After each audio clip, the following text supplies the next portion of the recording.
ఇప్పుడు కేవలం 7999K up to 10 kgs వరకు బరువు తగ్గి అధిక బరువు నుంచి వచ్చే ప్రధాన సమస్యలను దూరం చేసుకోండి. సినిమా షూటింగ్ పూర్తయ్యాక బ్యాక్గ్రౌండ్ స్కోర్ మొదలు పెడతారు. సినిమా ఇంట్రెస్టింగ్ గా ఉంటే ఎక్కువ రోజులు తీసుకొని బీజిఎం ఇస్తారు. అఖండకి ఇలాగే ఎక్కువ రోజులు వర్క్ చేశాడు తమన్.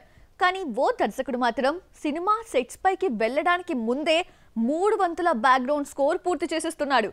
వినడానికి ఆశ్చర్యంగా ఉన్నా నమ్మాల్సిందే. అతనెవరో చూసేద్దామా? సందీప్ వంగ సినిమాలే కాదు, ఆయన ఆలోచనలు కూడా డిఫరెంట్ గా ఉంటాయి. సందీప్ తీసింది 3 సినిమాలే అయినా అర్జున్ రెడ్డిని హిందీలో కబీర్ సింగ్ పేరుతో రీమేక్ చేశారు. ఆ తర్వాత యానిమల్ తీశారు. ఈ 2 సినిమాలు సెట్స్ పైకి వెళ్లడానికి ముందే 80% బ్యాక్గ్రౌండ్ వర్క్ ఫినిష్ చేశానని ఓ ఇంటర్వ్యూలో చెప్పాడు సందీప్. యానిమల్ తర్వాత సందీప్ ప్రభాస్ తో తీసే స్పిరిట్ కు కూడా ముందే రీ రికార్డింగ్ వర్క్ ను 70% పూర్తి చేశారు. డైరెక్టర్ ఆస్థాన సంగీత దర్శకుడు హర్షవర్ధన్ రామేశ్వర్ స్పిరిట్ కు బ్యాక్గ్రౌండ్ స్కోర్ ఇస్తున్నాడు. అర్జున్ రెడ్డి, కబీర్ సింగ్, యానిమల్ పాటలకు చాలా మంది ట్యూన్స్ ఇచ్చినా రీ రికార్డింగ్ ఇచ్చింది మాత్రం హర్షవర్ధన్ రామేశ్వరే. ముందే రీ రికార్డింగ్ పూర్తయితే తక్కువ రోజుల్లో షూటింగ్ పూర్తి చేయొచ్చంటాడు సందీప్. స్వతహాగా ఎడిటర్ కూడా కావడంతో వేస్టేజ్ లేకుండా ముందే జాగ్రత్తలు తీసుకుంటాడు. త్వరలో సెట్స్ పైకి వచ్చే స్పిరిట్ ను టీ సిరీస్ సందీప్ సొంత బ్యానర్ భద్రకాళి ఫిలిమ్స్ నిర్మిస్తుంది. యానిమల్ ఫేమ్ తృప్తి డింబ్రి ప్రభాస్ తో జతకడుతోంది.